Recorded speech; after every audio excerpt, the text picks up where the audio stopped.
days. Give the FBI 3 days to be able to do this. And then it came back later. Give them a week. Give them a week. That's all it would take. So a decision was made to pause and to give the FBI time to do it.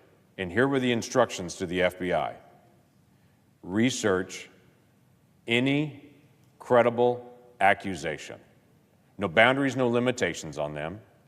Research a credible, current accusation. It wasn't just keep adding forever. If there was new accusations that came in, there'd have to be a new conversation. But any one of them that's come in, and by that time, they had started rolling in. So the FBI was told, just go look at them all. And they were given instructions. No one was tracking from the House or the Senate of either party. FBI do their task. They come back several days later now with the report that a lot of American people know is now stored downstairs that every senator has the opportunity to be able to go through.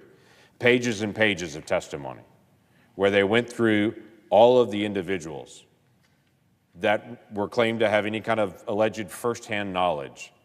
All the individuals that Dr. Ford had stated, those 3 individuals were there. They can testify on my behalf. And then it was the list from Brett Kavanaugh's calendar saying, here are all the individuals that went to these parties. And so the FBI went through and interviewed them all.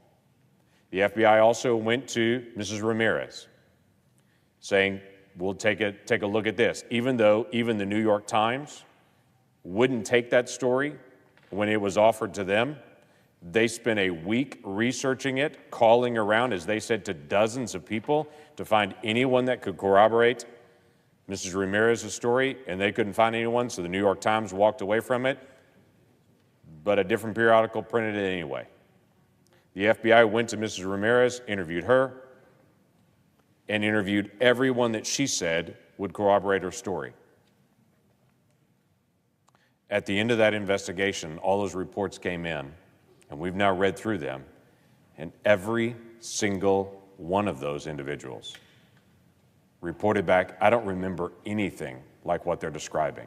Not only do I not remember anything like what they're describing, I know Brett Kavanaugh. I can't even imagine he would do something like that.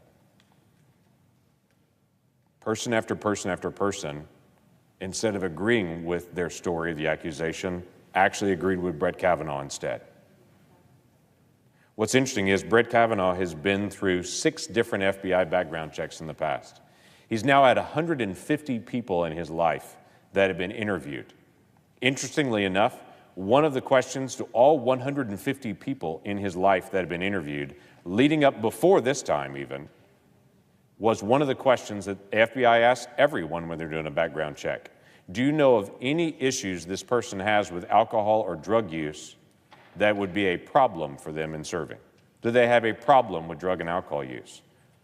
Every single one of those people, from 2 decades of background checks, 6 different times in his life, all of them reported, no, he does not have a problem with drugs or alcohol.